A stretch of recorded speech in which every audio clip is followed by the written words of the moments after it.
Assalamualaikum warahmatullahi wabarakatuh. Selamat siang kepada semuanya, teman-temanku. Semoga kalian berada dalam lindungan Allah Subhanahu wa taala. Nah, kami dari kelompok 8 akan mempresentasikan mengenai materi duifungsi ABRI dan terpisahnya TNI dengan Polri. Nah, langsung saja ke materi yang pertama mengenai konsep dari duifungsi ABRI yang akan dipaparkan oleh Sophie Kepisa.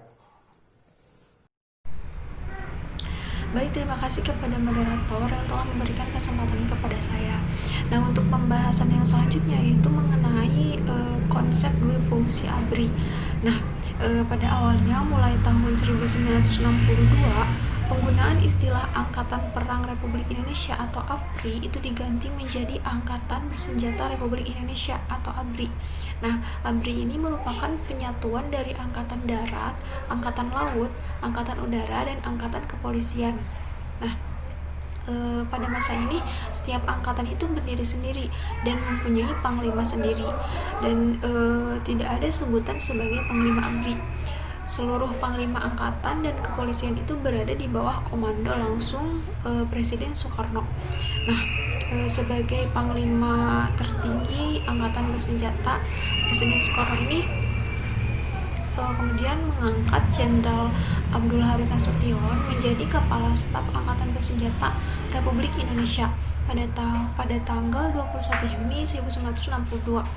Nah, Jenderal Abdul Haris Nasution ini merupakan pimpinan Tentara Nasional Indonesia Angkatan Darat pada saat itu, yang berbicara kepada Presiden Soekarno bahwa ia itu sangat ingin melanjutkan peran ini setelah darurat militer dicabut, dan karena itu ia mengembangkan konsep jalan tengah di mana Angkatan Darat itu diberikan peluang bagi peranan terbatas di dalam pemerintahan sipil.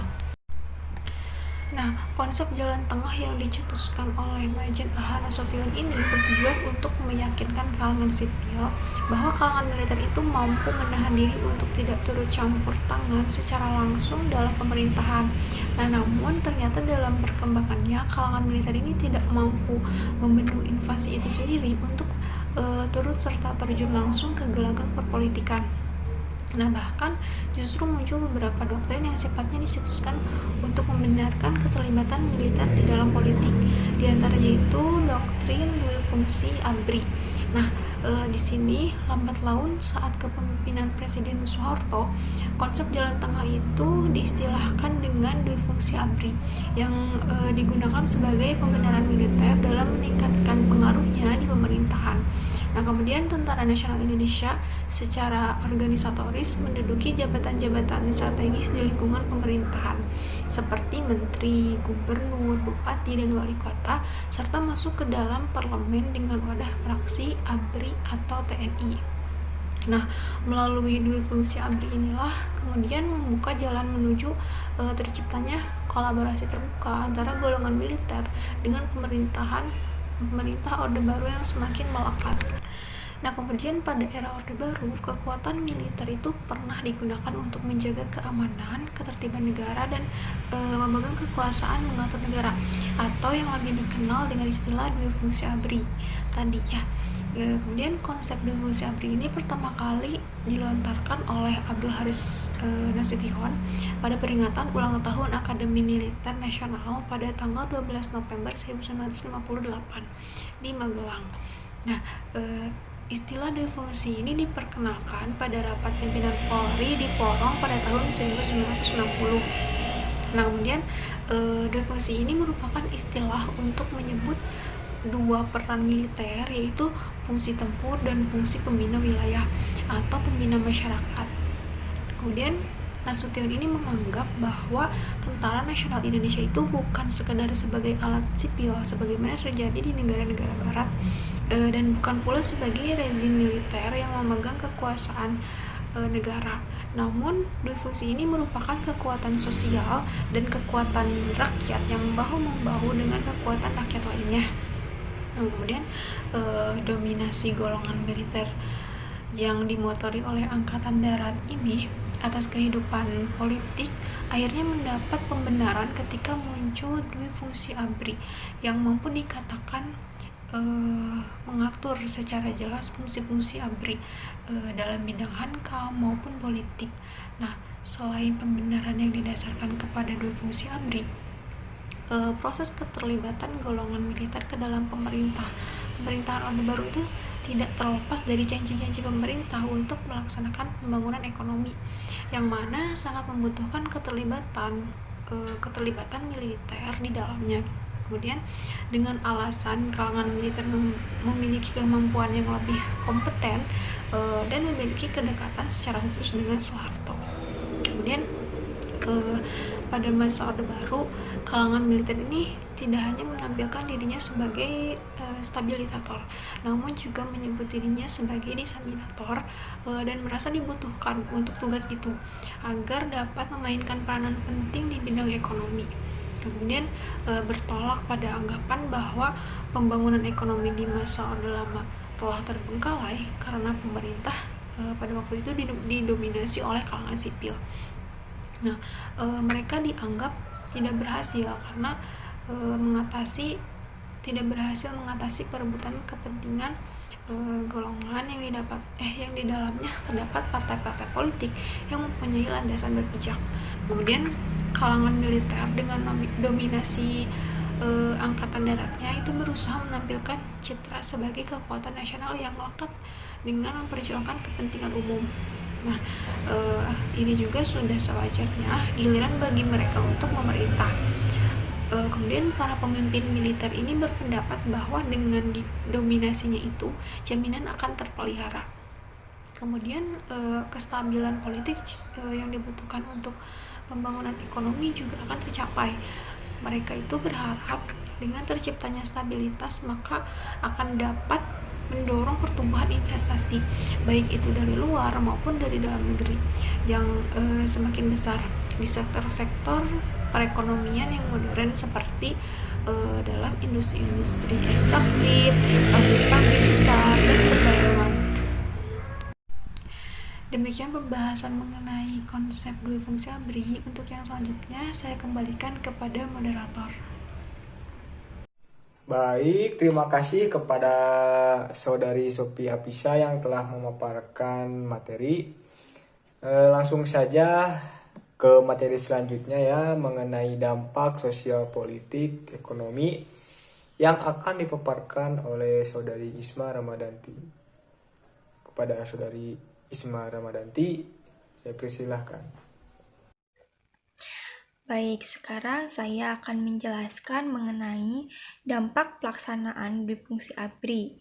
Nah, dampak yang pertama yaitu dampak dalam bidang sosial dan politik. Nah, adanya kehadiran golongan militer dalam sistem pemerintahan pada masa Orde Baru membawakan dampak yang begitu besar. Dan dampak yang sangat dirasakan itu ada pada bidang politik dan juga sosial.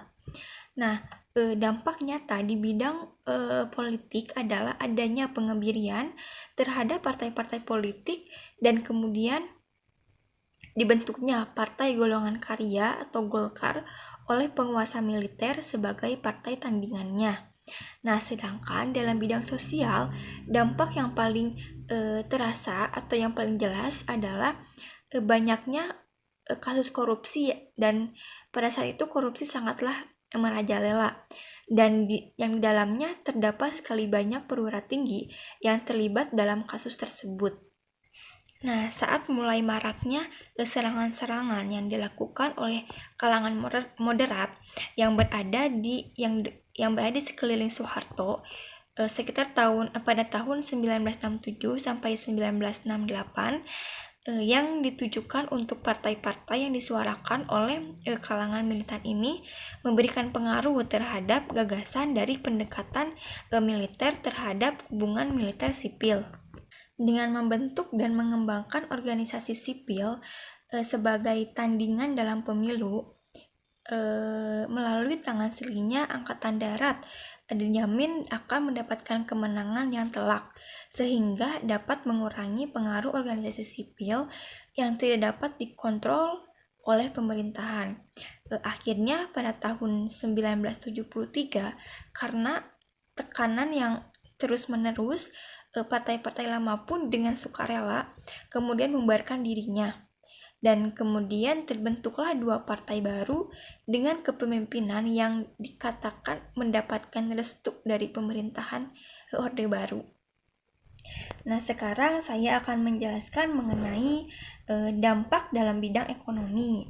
Nah, dukungan dan juga keterlibatan kalangan militer dalam kebijakan pembangunan ekonomi pada masa Orde Baru yang berdasarkan kepada simbiosis mutualisme antara Soeharto dan juga Angkatan Darat membawakan dampak yang buruk bagi negara dan bahkan malah memberikan kesempatan bagi para perwira-perwira militer untuk mengumpulkan kekayaannya secara pribadi.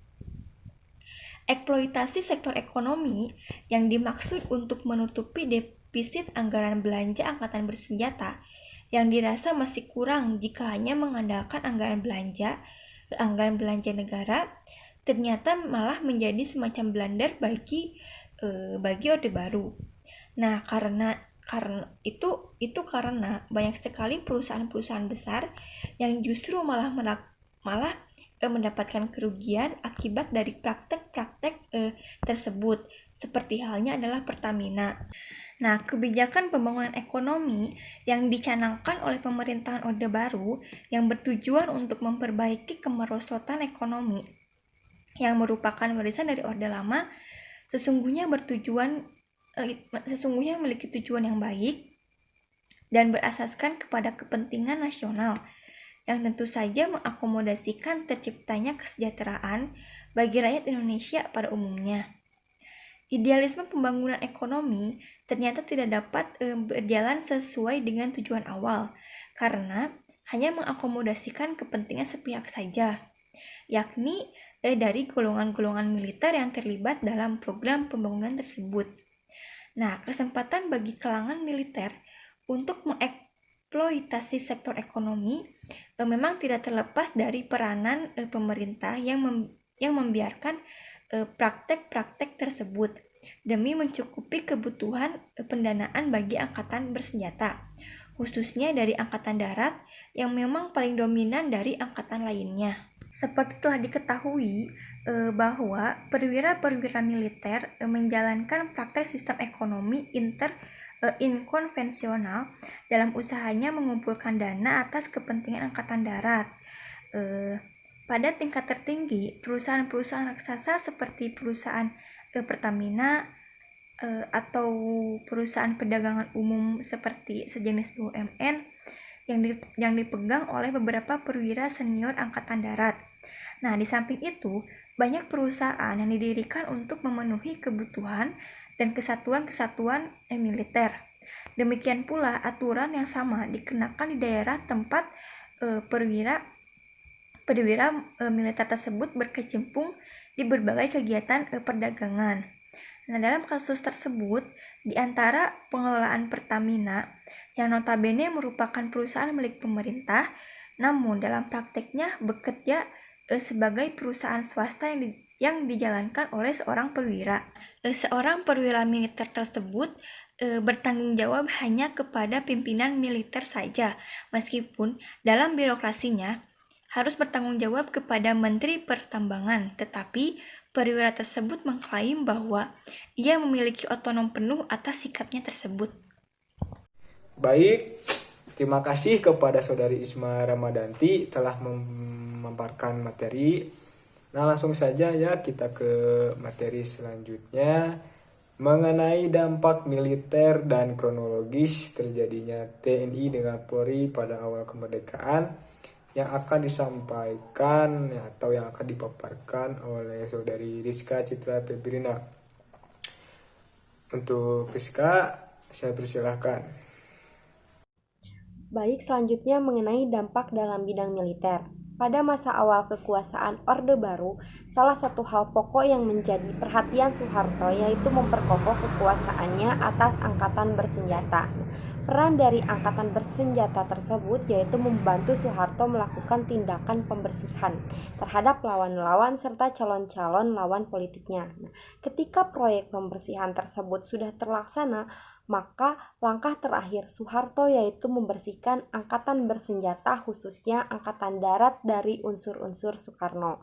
Nah, pembersihan tersebut kemudian berlanjut kepada pengurangan otonomi ketiga angkatan yang lain seperti angkatan laut, udara, dan juga kepolisian. Nah, proses pembersihan tersebut kemudian benar-benar tuntas karena telah terjadi integrasi penuh angkatan bersenjata di bawah satu komando tunggal pada akhir tahun 1969.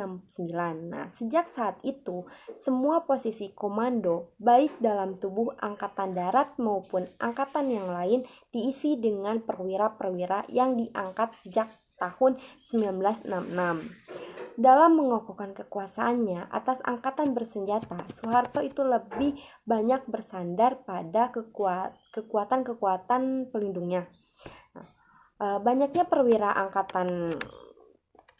angkatan darat yang dijadikan pembantu dan penasihat dalam berbagai bidang oleh Soekarno ternyata menimbulkan semacam friksi di dalam tubuh bersenjata.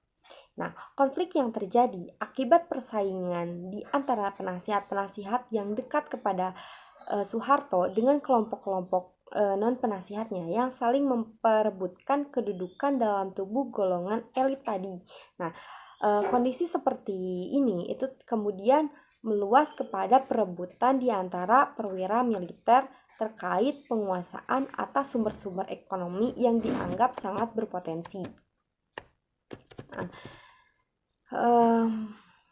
Sebagai usaha untuk menguasai friksi dalam tubuh angkatan bersenjata, maka sekali lagi badan semacam ASPRI itu kemudian dibubarkan untuk mencegah perpecahan yang lebih besar lagi, yang tentu saja dapat membahayakan keberlangsungan pemerintah Orde Baru. Nah, selanjutnya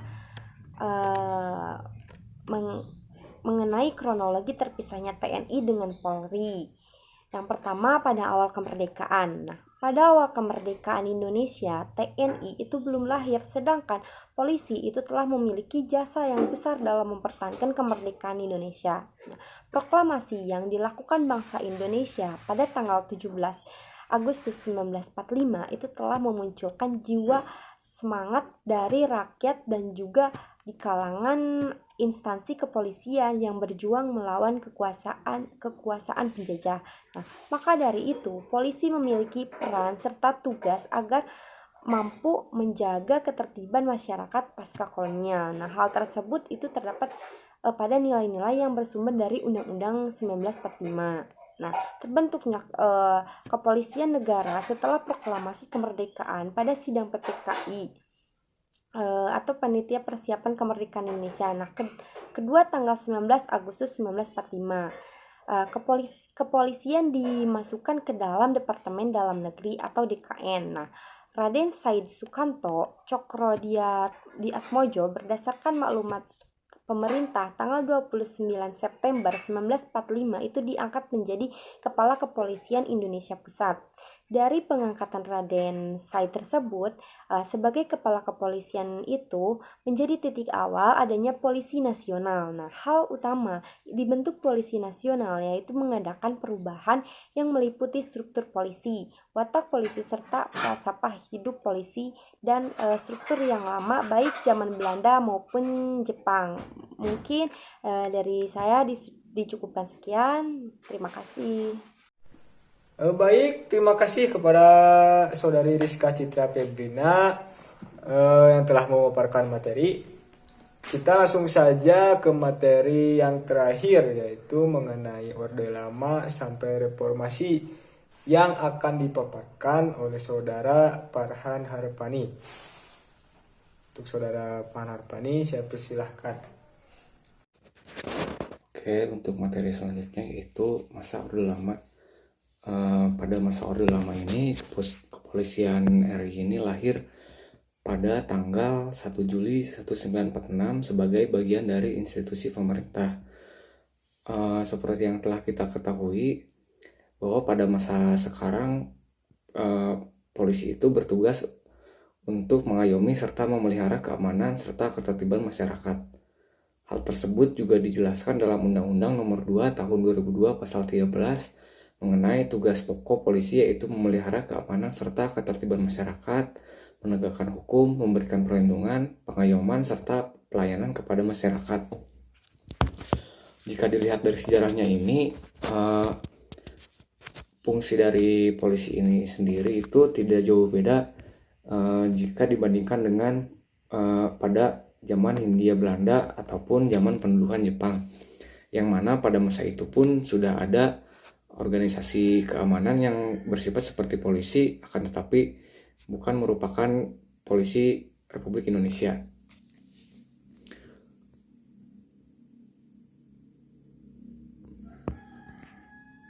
Seperti yang kita